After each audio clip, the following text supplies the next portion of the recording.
Assalamualaikum warahmatullahi wabarakatuh. Perkenalkan, nama saya Cecilia Flora Melita dengan NPM 250606102. Saya dari Prodi Administrasi Perkantoran. Dalam video kali ini, saya akan memaparkan hasil analisis kesalahan berbahasa pada artikel jurnal yang berjudul Gaya Hidup Mahasiswa FISIP Universitas Lambung Mangkurat. Berikut videonya.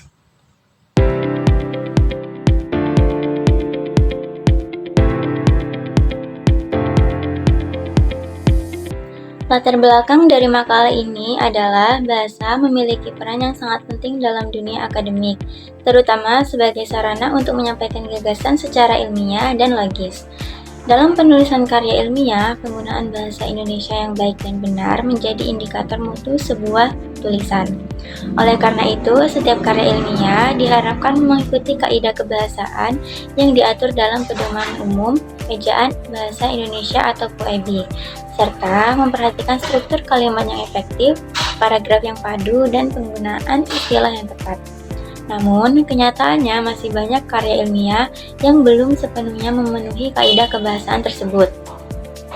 Dengan berbagai kesalahan berbahasa yang masih sering ditemukan, artikel jurnal berjudul Gaya Hidup Mahasiswa FISIP Universitas Lambung Mangkurat dipilih sebagai objek kajian untuk menganalisis sejauh mana ketepatan penggunaan bahasa dalam penulisan karya ilmiah. Kajian ini diharapkan menjadi bahan refleksi bagi mahasiswa untuk meningkatkan kemampuan berbahasa ilmiah mereka secara lebih baik. Rumusan masalah dalam makalah ini mencakup 3 hal. Pertama, bentuk-bentuk kesalahan berbahasa yang muncul. Kedua, penerapan kaidah bahasa dalam aspek ejaan, huruf, kalimat, paragraf, dan unsur serapan. Ketiga, faktor penyebab munculnya kesalahan berbahasa dalam karya ilmiah tersebut. Adapun tujuan dari penulisan makalah ini adalah untuk mengidentifikasi berbagai bentuk kesalahan berbahasa yang terdapat dalam artikel jurnal Gaya Hidup Mahasiswa FISIP Universitas Lambung Mangkurat. Selain itu, makalah ini bertujuan untuk menganalisis penerapan kaidah kebahasaan berdasarkan Pedoman Umum Ejaan Bahasa Indonesia (PUEB) dalam karya ilmiah mahasiswa. Lebih lanjut, penulisan ini diharapkan dapat memberikan pemahaman dan kesadaran akan pentingnya penggunaan bahasa Indonesia yang baik, benar, dan efektif dalam penulisan karya ilmiah. Nah, setelah itu kita masuk ke bab yang kedua, yaitu pembahasan. Yang pertama ada landasan teori. Kesalahan berbahasa pada dasarnya merupakan penyimpangan bentuk tuturan dari kaidah bahasa baku sebagaimana dijelaskan oleh George, Feldman, dan Corder yang menyatakan bahwa kesalahan terjadi ketika penutur melanggar kode bahasa atau belum menguasai kaidah secara sempurna. Setiawati membagi kesalahan bahasa menjadi kesalahan ejaan, morfologi, sintaksis, paragraf, dan pemilihan kata termasuk unsur serapan. Penggunaan bahasa Indonesia yang baik dan benar menurut Alwi harus sesuai kaidah serta konteks, bersifat logis, hemat, objektif, dan konsisten. PUEB sebagai acuan resmi, Badan Pengembangan dan Pembinaan Bahasa, mengatur penulisan huruf, kata, tanda baca, dan unsur serapan agar penulisan ilmiah seragam dan mudah dipahami. Kalimat efektif menurut Keraf harus memiliki kehematan, kejelasan, dan ketegasan, sedangkan paragraf yang baik menurut Semi memenuhi unsur kesatuan, kepaduan, dan kelengkapan dengan satu ide pokok yang didukung kalimat penjelas. Selain itu, unsur serapan dalam bahasa Indonesia dapat berbentuk yang belum disesuaikan seperti software maupun yang sudah disesuaikan seperti tren dan aktivitas. Sehingga ketepatan penggunaan bentuk baku sangat penting untuk menjaga ketaatan terhadap kaidah bahasa. Selanjutnya kita masuk ke hasil analisis. Yang pertama dalam aspek ejaan, hasil analisis menunjukkan adanya kesalahan dalam ejaan seperti penulisan bentuk tidak baku kata karena yang seharusnya karena, serta penulisan kata depan di yang tidak dipisah. Misalnya di Banjarmasin yang seharusnya kata di dan kata Banjarmasin itu dipisah. Kemudian terdapat juga kesalahan ketik seperti hidup yang seharusnya hidup. Dalam aspek penulisan huruf, di sini juga ditemukan kesalahan.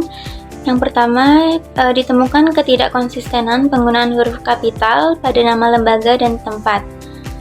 Seperti contohnya di sini, mahasiswa Fakultas Ilmu Sosial dan Ilmu Politik, seharusnya kata mahasiswa itu M-nya ditulis kapital.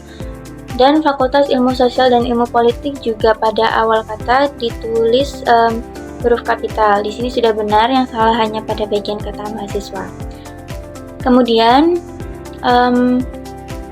pada istilah asing seperti self-love, seharusnya ditulis miring atau italik agar sesuai dengan kaidah QEB. Masuk pada aspek yang ketiga, kalimat tidak efektif. Pada aspek ini ditemukan juga banyak kesalahan. Salah satunya pada kalimat keperluan untuk diterima pada lingkungan baru dan setara dengan orang lain membuat individu rela melakukan apapun termasuk mengikuti berbagai macam atribut yang sedang populer, dan seterusnya. Kalimat tersebut dapat diperbaiki agar menjadi lebih efektif dengan kalimat, oleh karena itu, uang yang seharusnya digunakan untuk kebutuhan pokok berubah menjadi sarana memenuhi gengsi agar dapat diterima dalam lingkungan sosial. Kalimat perbaikan tersebut lebih efektif dari kalimat sebelumnya karena lebih ringkas dan tidak bertele-tele. Selanjutnya kita masuk pada aspek yang keempat dan kelima. Pada aspek yang keempat yaitu kesalahan paragraf. Dalam artikel jurnal, kesalahan dalam penulisan paragraf juga terlihat jelas, terutama dalam hal kohesi dan koherensi. Kohesi merujuk pada keterkaitan bentuk antar unsur dalam paragraf, seperti penggunaan konjungsi dan kata rujukan. Sedangkan koherensi menyangkut kesatuan makna antar kalimat. Dalam beberapa bagian, terutama di subbab fashion dan lingkungan, paragraf terlalu panjang dan memuat lebih dari satu ide pokok, sehingga pembaca sulit mengenali kalimat utama. Paragraf seperti ini melanggar prinsip paragraf efektif, yaitu satu paragraf sebaiknya mengandung satu ide utama yang didukung oleh kalimat penjelas. Pada aspek yang kelima, yaitu penggunaan unsur serapan yang tidak tepat, ditemukan juga berbagai kesalahan. Di sini seperti terdapat kesalahan ketik pada kata pandangan dunia, itu dalam bahasa Inggris, dunia itu world, bukan word, tetapi di sini ditulisnya word, sehingga maknanya berubah. Word itu berarti kata, sedangkan dunia itu world, bukan word, sehingga di sini world view itu bukan pandangan dunia, tapi pandangan kata. Kemudian pada kata persepsi itu juga salah karena seharusnya persepsi, bukan persepsi.